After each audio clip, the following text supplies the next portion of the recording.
Good morning friends, welcome back to my channel simplified maths. આપણે chapter 3 ત્રિકોણમિતીય વિધેયોમાં આજે હું ચાલુ કરી રહ્યો છું લેક્ચર 6. આપણે પાંચમા લેક્ચરમાં છેલ્લે શું જોયેલું હતું દોસ્તો? પાંચમા લેક્ચરમાં ત્રિકોણમિતીય વિધેયોની સમજૂતી આપણે જોયેલી. ત્રિકોણમિતીય વિધેયોની વ્યાખ્યા એકચ્યુઅલી જેને આપણે એકમ વર્તુળની મદદથી સમજેલા હતા. યાદ છે ને? ઓકે. હવે જો આમાં દરેક વખતે સમજાવવા માટે કંઈક ને કંઈક મુદ્દો સમજાવવા માટે મારે હંમેશા એકમ વર્તુળ તો દોરવું જ પડશે. ઓકે. એકમ વર્તુળ દોર્યા વગર જો હું મોઢે સમજાવીશ તો તમને સમજવામાં તકલીફ પડશે. ઓકે. હવે આજે જે હું મુદ્દો સ્ટાર્ટ કરવા જઈ રહ્યો છું, ઓકે, હવે એ મુદ્દો જે છે એ છે પહેલા જે આપણે લાસ્ટ લેક્ચરમાં સાઇન કોસ વિધેયો જે હતા એની આપણે વ્યાખ્યા આપી. અને જો તમને યાદ હોય તો સાઇન ને કોસ એકમ વર્તુળ પર કોઈ પણ બિંદુ લેવામાં આવે, સપોઝ કે આ પી એ બી એવું આપણે લાસ્ટ ટાઈમ લીધેલું, બરોબર? તો બિંદુ પી એ બીમાં એ એટલે કોસ છે.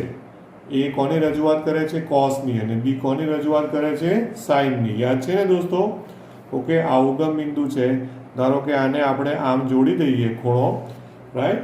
અને આ જે ખૂણો છે એ એક્સ રેડિયનનું માપ ગણું હું, રાઈટ? અને આ ચાપની લંબાઈ અહીંયા એ નામ આપેલું. આ બધું અત્યારે હું લાસ્ટ લેક્ચરનું રિવિઝન કરાવું છું, પણ એનું મારે કામ છે એટલા માટે. આ એક્સ લંબાઈનો ચાપ છે, બરોબર? અને આપણે લાસ્ટ ટાઈમ એવું લખેલું કે એ જે છે એના યામ, તો એ બરાબર cos x થાય. એટલે એ બી છે ને, તો એ બી ને ક્રમયુગ જોડમાં લખવું હોય તો એ બી એટલે cos x, sin x લખાય. એ બી ની બદલે મેં શું લખ્યું? cos x અને sin. એ બરાબર cos x અને બી બરાબર sin x, રાઈટ? તો લાસ્ટ ટાઈમ આપણે આ ઓલરેડી જોઈ લીધેલું છે દોસ્તો, રાઈટ?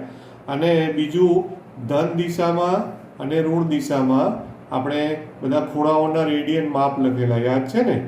તો તમને યાદ હોય તો એને સંગત આપણે વ્યાપક રીતે એને સંગત કયું માપ લખેલું તમને યાદ છે? ગયા વખતે મેં ઓલરેડી લખેલું જ છે અહીંયા બિંદુ એ.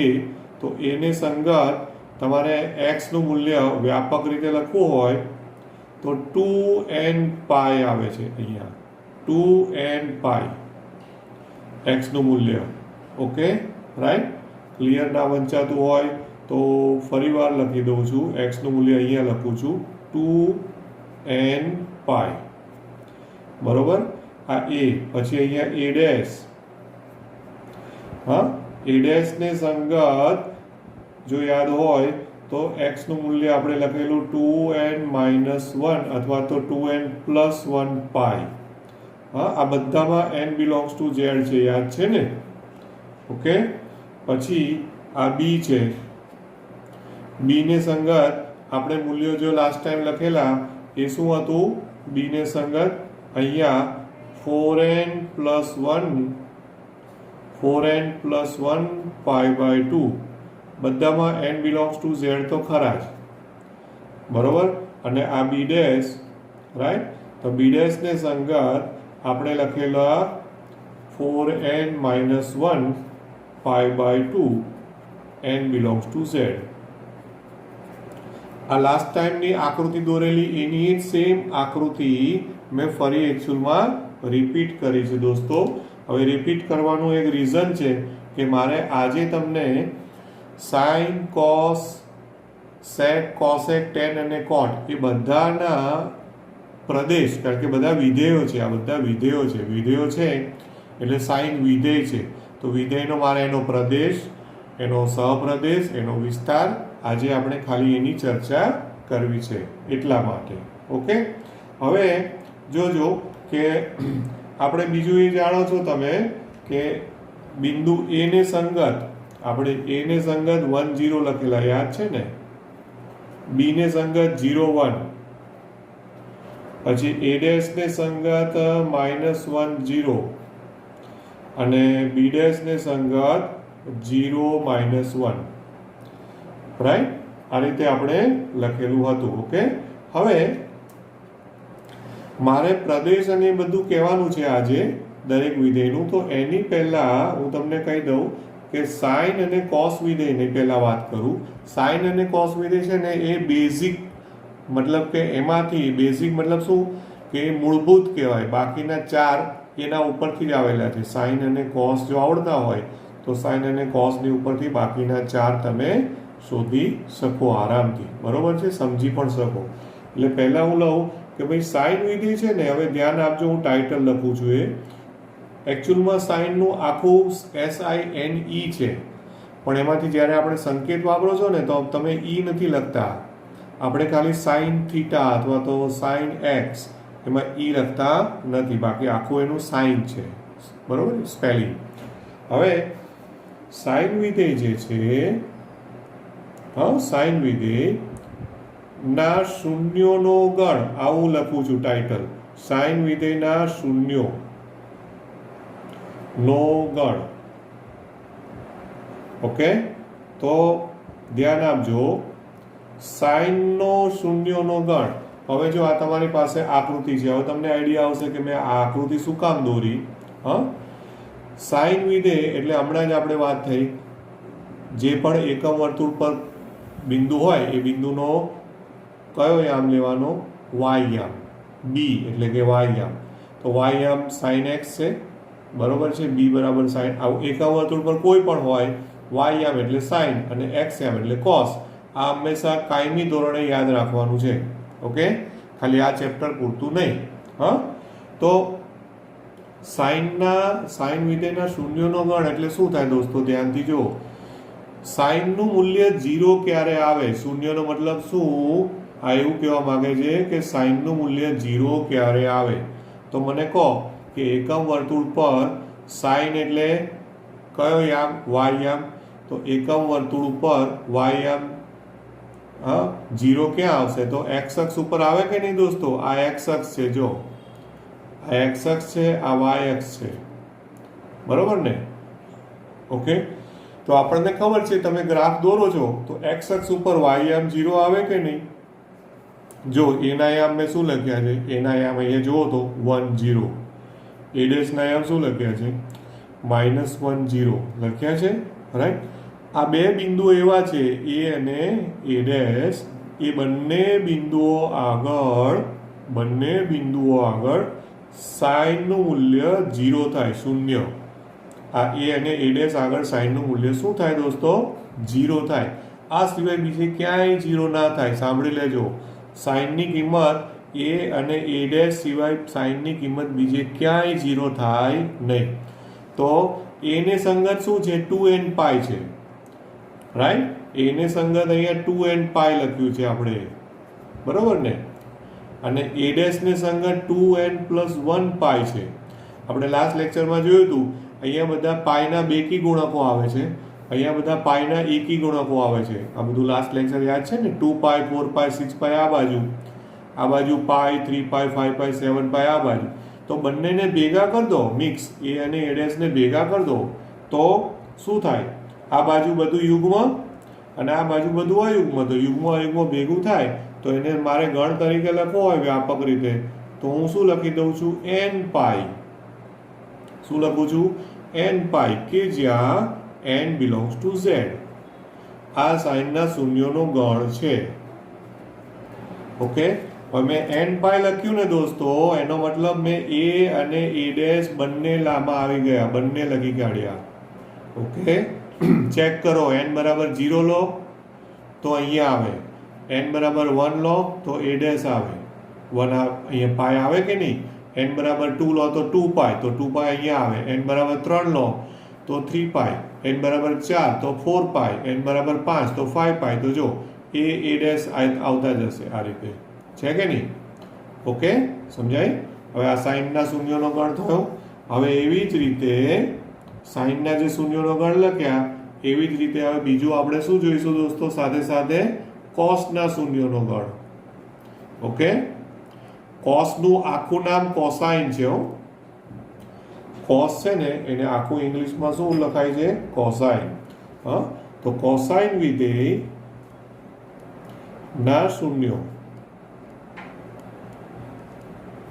ઓકે, હવે કોસાઇન વિધેયના શૂન્યનો ગણ એટલે એમાં હવે તમારે શું જોવાનું, કોસાઇન ક્યારે 0 થાય છે, એકમ વર્તુળ પર આ જો આ સાઇનની વાત કરીએ તો સાઇનનું મેં જોયું કે ભાઈ એકમ વર્તુળ પર આપણે જોયું કે આ a અને a' ઉપર સાઇનની કિંમત 0 આવે છે. સાઇન એટલે કયો યામ, y યામ.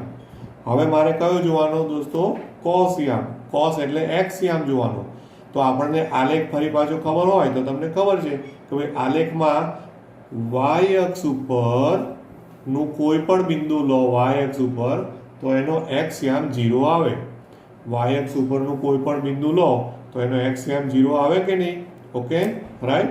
તો જ્યારે કોસના શૂન્યનો ગણ લખવાનો આવે તો મારે કયા બિંદુઓ જોવા પડશે દોસ્તો, b અને b' જ જોવાય.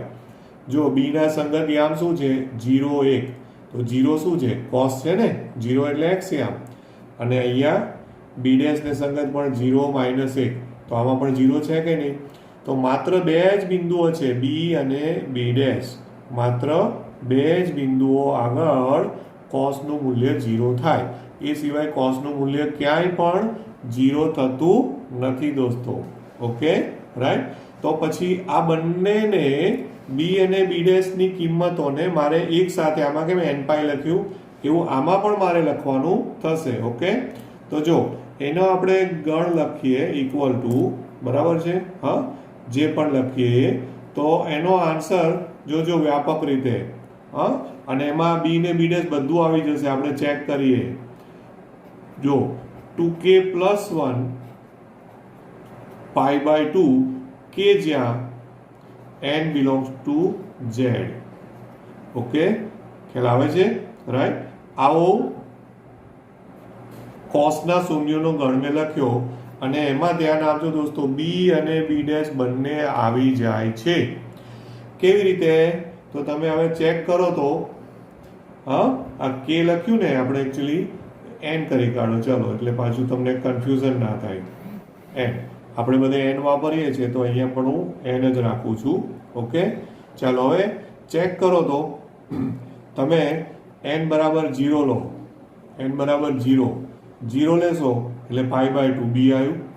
n બરાબર 1 લો તો 3π/2, તો 3π/2 b' ઉપર આવ્યું. n બરાબર 2 લો, n બરાબર 2 તો 2 દુ 4 વત્તા 1 5π/2 ઉપર આવશે. n બરાબર 3 લેશો તો 7π/2 નીચે. તો જો π/2, 3π/2, 5π/2, 7π/2, 9, એટલે b b' ઓલ્ટરનેટ આવ્યા કરશે. મતલબ હવે આને n belongs to z છે એટલે જેવી રીતે હું 0 1 2 3 4 લઉં છું એવી રીતે માઇનસ પણ લેવાય. અહીંયા પણ તમે માઇનસ લઈ શકો છો સાઇનમાં પણ. એટલે ધન દિશામાં કે ઋણ દિશામાં ગમે તે રીતે જાઓ, શૂન્યનો ગણ માં b ને b' આવતા હોય તો b ને b' જ આવે. કોસ માટે બીજે ક્યાંય કોસનું મૂલ્ય 0 થતું નથી દોસ્તો. તો આ એની વ્યાપક આપણે સમજૂતી થઈ. ઓકે, કે ભાઈ સાઇનના શૂન્યનો ગણ તો n પાઈ, કોસના શૂન્યનો ગણ 2n + 1 π/2. ખ્યાલ આવે છે, રાઈટ. તો હવે ઇમ્પોર્ટન્ટ આ મેં કેમ સમજાવવું પડ્યું તમને એ હું તમને કહું. ઓકે, કે આપણે કોસ વિધેય, સાઇન વિધેય ની વ્યાખ્યા સમજીએ, એનો પ્રદેશ, સપ્રદેશ એ બધું સમજીએ, બરોબર છે, હા. તો એની સાથે સાથે સેક, કોસેક, ટેન, કોટ એ બધાના પણ આપણે પ્રદેશ, સપ્રદેશ અને વિસ્તાર અને બધું જ આપણે લખવાનું છે દોસ્તો. ઓકે, હવે ધ્યાન આપજો. ઓકે, દાખલા તરીકે હવે પહેલા હું સિમ્પલ એક સાઇન કોસને સમજાવી દઉં, પછી બાજુના પેજ ઉપર છે ને હું એક આખું કોષ્ટક દોરું છું, હા. અને એ કોષ્ટકમાં બધા 6 × 6 ના આપણે પ્રદેશ, સપ્રદેશ, વિસ્તાર એ લખી કાઢીશું, રાઈટ. અચ્છા, હવે સાઇન અને કોસનો પ્રદેશ અને વિસ્તારની વાત કરું છું પહેલા, હા, બરોબર છે. સાઇન અને કોસ, હા, આ બંને વિધેયોની વાત કરું છું. બધું હમણાં પહેલા સાઇન કોસ પૂરતું જ વિચારો, હા. વિધેયોના પ્રદેશ, સહપ્રદેશ અને વિસ્તાર. Okay, right. પ્રદેશ, સહપ્રદેશ અને વિસ્તાર, હા. હવે આપણે અહીંયા આ આપણું હંમેશા એકમ વર્તુળ પર આ બિંદુને પ્રારંભ બિંદુ કહેવાય છે, યાદ છે ને?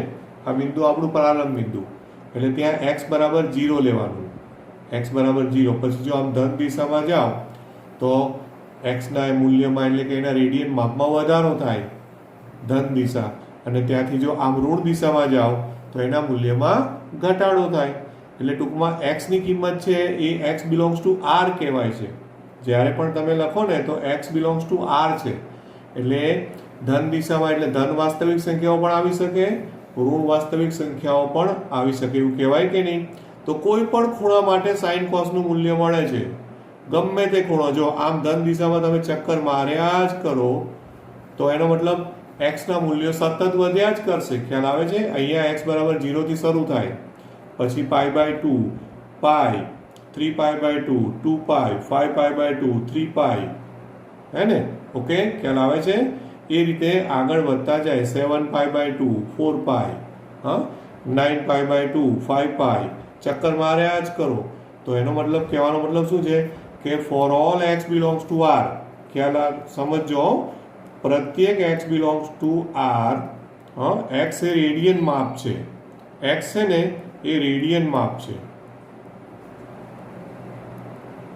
તો for all x belongs to R આપણે શું કહીશું? For all x belongs to R sine અને કોસ વિધેયના મૂલ્યો મળે છે, આવું કહેવાય. સાઇન અને કોસ વ્યાખ્યાયિત થાય છે, આવું કહેવાય. વ્યાખ્યાયિત મતલબ કે એક પણ કિંમત એવી એકમ વર્તુળ પર નથી જ્યાં સાઇન કોસનું મૂલ્ય ના મળતું હોય.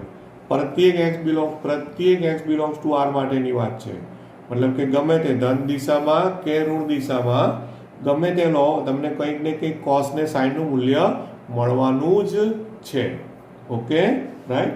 એટલે સાઇન અને કોસ વ્યાખ્યાયિત થાય છે, માટે તેમના પ્રદેશો શું થઈ ગયા? આ એનો પ્રદેશ થઈ ગયો, માટે તેમના પ્રદેશો, તો એના પ્રદેશો કયા છે? સાઇન અને કોસનો પ્રદેશ શું છે? પ્રદેશો આર છે, બંનેના. સાઇન અને કોસના પ્રદેશ શું છે? આર છે. અને ઉપરાંત એના સહપ્રદેશો, ઓકે, તેમના સહપ્રદેશો પણ, તો એ પણ સાઇન અને કોસના સહપ્રદેશો જે છે ને દોસ્તો, હા, એ પણ બધી વાસ્તવિક સંખ્યાઓમાં એકમ વર્તુળ પર ચક્કર મારો એટલે એના સહપ્રદેશમાં પણ આર જ આવવાનું છે. એટલે તેમનો સહપ્રદેશ લો તો સહપ્રદેશ પણ આર જ છે. આ પ્રદેશ અને સહપ્રદેશની આપણે વાત કરી. હવે આવશે આપણે મોસ્ટ ઇમ્પોર્ટન્ટ વસ્તુ, અને એ છે સાઇન અને કોસના વિસ્તારની વાતો. ઓકે દોસ્તો, એ હવે નેક્સ્ટ પેજ ઉપર હું એક કોષ્ટક દોરું છું. ફરી પાછી એકમ વર્તુળ પર જવું પડશે, હા, અને ફરીથી એકમ વર્તુળ પરથી સમજીશું કે એનો વિસ્તાર કઈ રીતે મળે છે, આપણને આઈડિયા આવશે. ઓકે,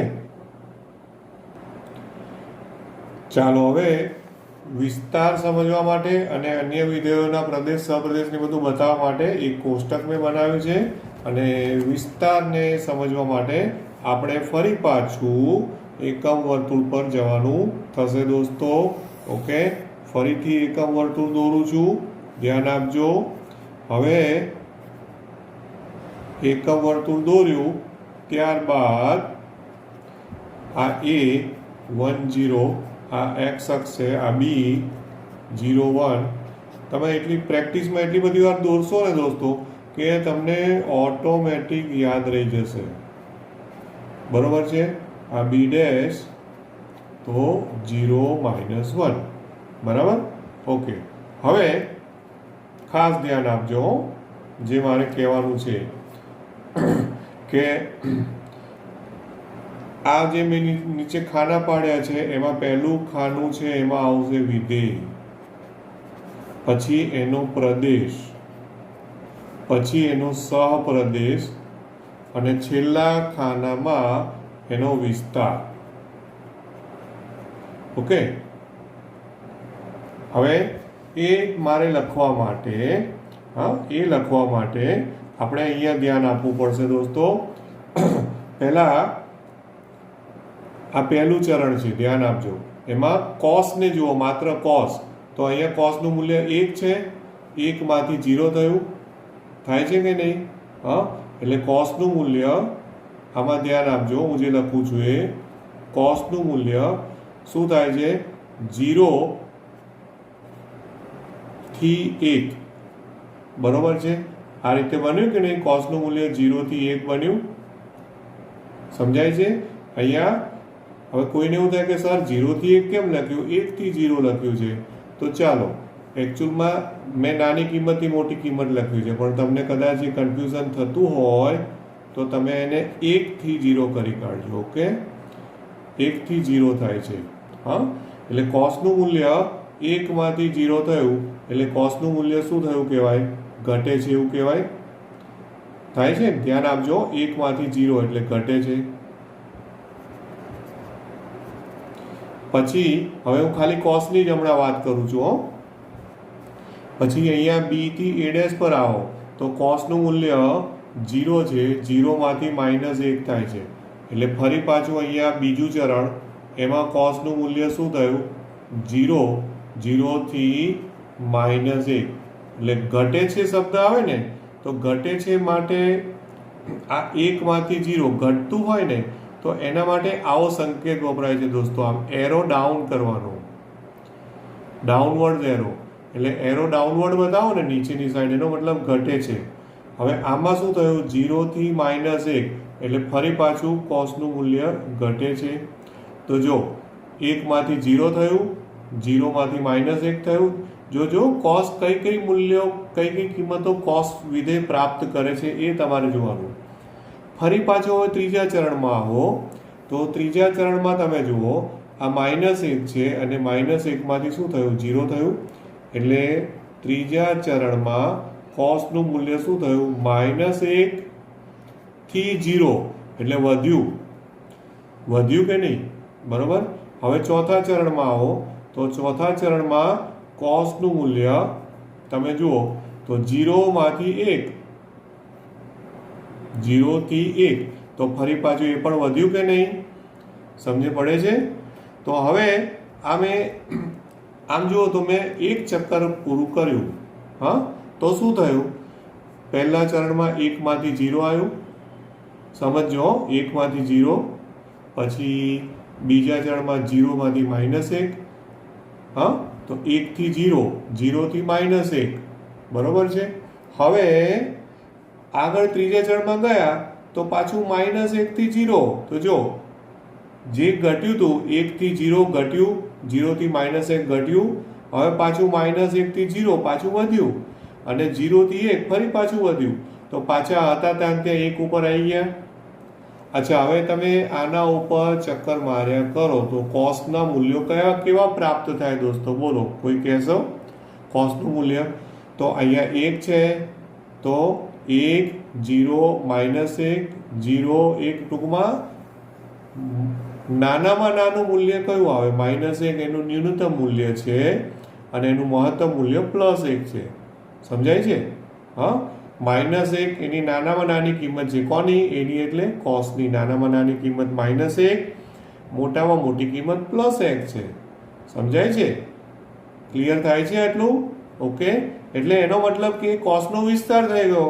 કોસનું મૂલ્ય ક્યાં મળ્યું દોસ્તો? તો કે -1 થી +1 માં જ.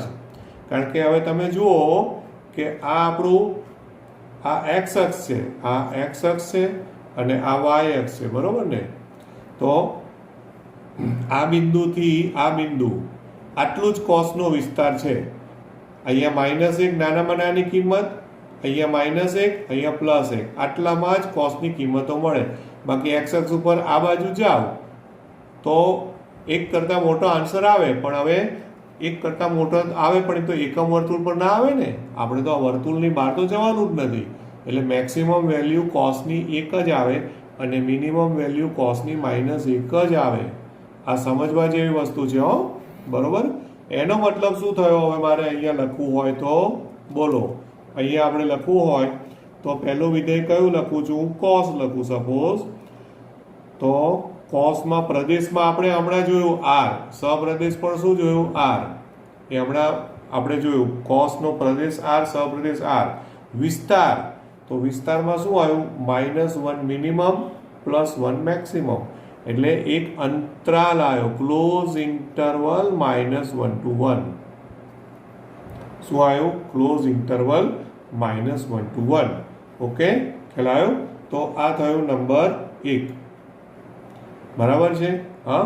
ત્યાર પછી બીજું લઉં છું હવે સાઇન. બરાબર, નંબર 2 લઈએ આપણે સાઇન. સાઇનમાં આ બંને તો આપણે ઓલરેડી સમજી ગયા, આર આર, રાઈટ? એટલે એમાં તો કંઈ આપણે વિચારવાનું છે નહીં. હવે સાઇનનો વિસ્તાર, તો સાઇન માટે તમારે ફરી પાછું અહીંયા ધ્યાન આપવાનું છે આના ઉપર. ઓકે, અને જો આ પહેલું ચરણ y આમ 0, 0 થી 1, એનો મતલબ પહેલા ચરણમાં સાઇન મૂલ્ય શું થયું? 0 થી 1. તો શું થયું? વધે છે. 0 થી 1 વધ્યું.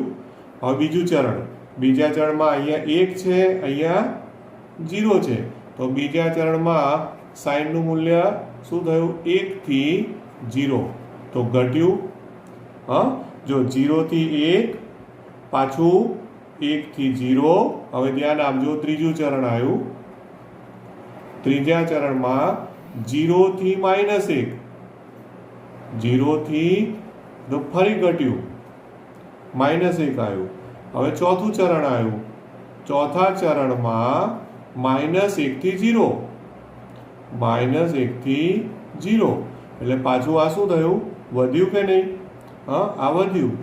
તો જો 0 થી 1 થયું, પાછું 1 થી 0 થયું, પછી 0 થી -1 થયું, પાછું -1 થી 0 થયું.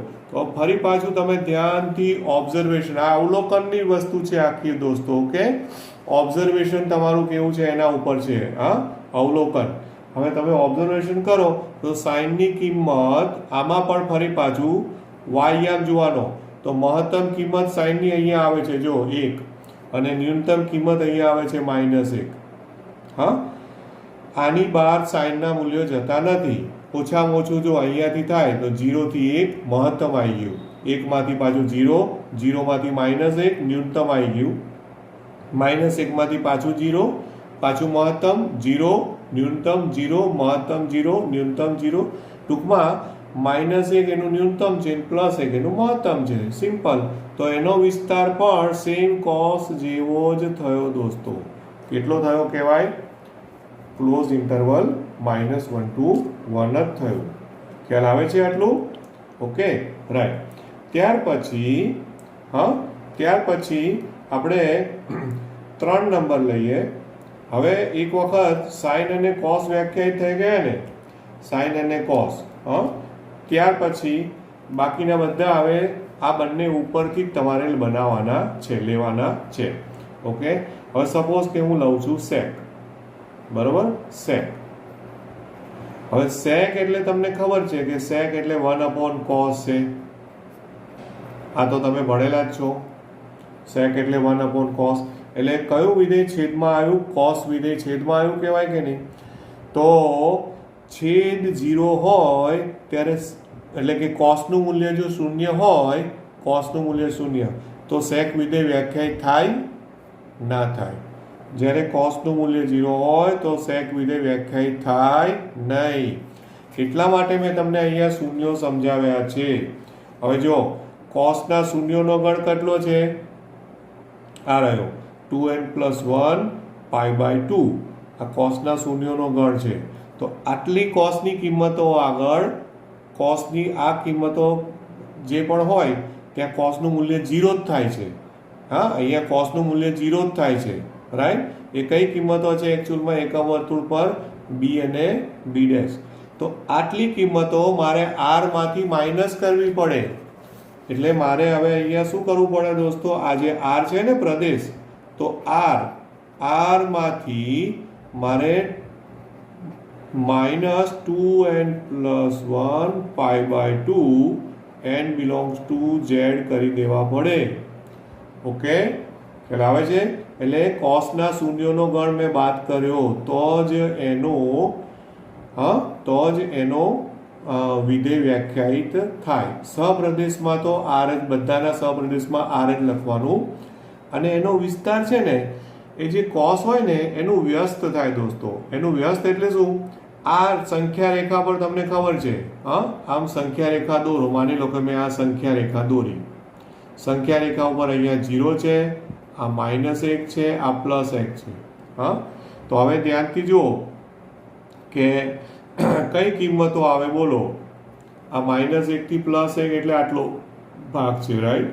તો હવે એના સિવાયનો ભાગ એટલે આ બાજુનો ભાગ થાય.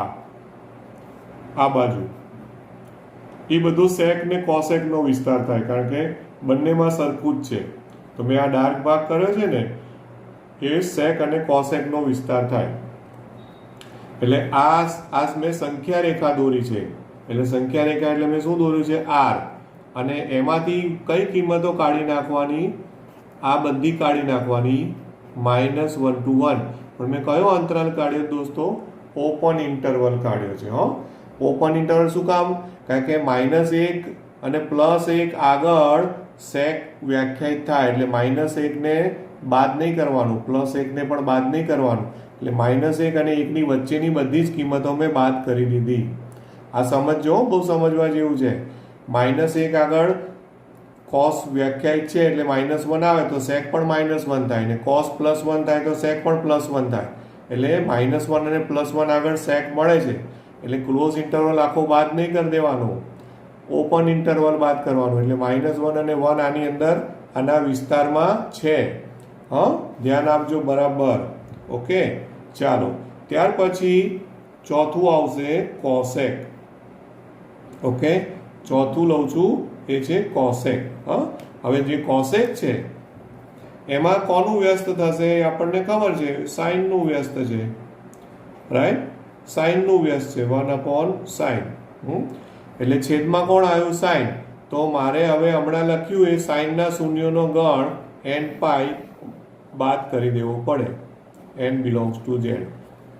સાઇનના શૂન્યોનો ગણ n π, કારણ કે એ છેદમાં આવે સાઇન, તો સાઇન 0 થાય, ને સાઇન 0 થાય તો કોસેક અવ્યાખ્યાયિત થઈ જાય.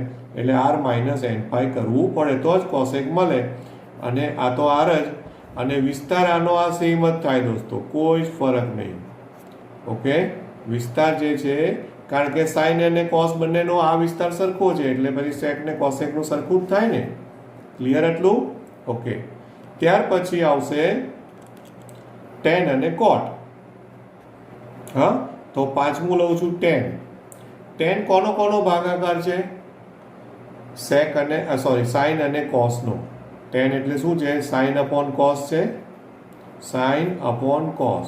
તો છેદમાં કોણ આવ્યું? cos આવ્યું. તો જે છેદમાં આવે એ 0 ના થવું જોઈએ. એનો મતલબ શું? સેમ જેવું સેકમાં પણ cos છેદમાં હતું તો r - cos ના શૂન્યો કરે, આમાં પણ r - cos ના શૂન્યો જ કરવા પડે. એટલે 2n + 1 π/2 n belongs to z. અહીંયા તો r જ, બરોબર. અને એક વસ્તુ યાદ રાખજો, સાબિતી વિના, વિધાઉટ પ્રૂફ આપણે સ્વીકારી લઈશું કે tan વિધેયનો વિસ્તાર r છે. આ છે ને સાબિતી વિના સ્વીકારજો, એની સાબિતીમાં પડવાનું નથી. tan વિધેયનો વિસ્તાર કેટલો છે? r છે દોસ્તો. એની પ્રૂફ અત્યારે આપણા લેવલે આપણે કરી શકતા નથી. એટલા માટે આ ખાલી સમજવાનું, પ્રદેશ સમજવાનો, વિસ્તાર તો સપ્રદેશ તો બધાના r જ છે. વિસ્તારમાં અહીંયા સાબિતી વિના સ્વીકારી લેવાનું છે. ઓકે. અને ત્યાર પછી છેલ્લું cot વિધેય લઉં છું, બરોબર છે. તો cot એટલે કોનો ભાગાકાર છે? cos ભાગ્યા sin. એટલે છેદમાં કોણ આવ્યું? sin આવ્યું. એટલે કે r - n π, જે આ કોસેક વાળું સેમ ટુ સેમ, કોઈ જ ફરક નહીં. n belongs to z. અને r, અને એમાં પણ એનો પણ પ્રદેશ વિસ્તાર r જ છે. અને આ પણ આપણે સાબિતી વિના જ સ્વીકારવાનું છે દોસ્તો. અત્યારે એમાં આપણે સાબિતીમાં પડવાનું નથી. ઓકે. તો જો આ બહુ જ ઇમ્પોર્ટન્ટ વસ્તુ મેં આજે તમને આજના દિવસમાં સમજાવી છે. એ બધા 6 વિધેયના પ્રદેશ, સપ્રદેશ અને વિસ્તારની વાત કરી છે, અને સાઇન કોસના શૂન્યોની વાત કરી છે. ઓકે, તો આજે આપણે આટલે સુધી રાખીએ છીએ. હજુ થોડુંક આમાં વધારે થોડીક સમજૂતી જે જરૂરી હશે એ નેક્સ્ટ લેક્ચરમાં હું લઈશ અને પછી થોડાક આપણે દાખલાઓ માટે જઈશું. Thank you very much. Have a nice day. Good day. By.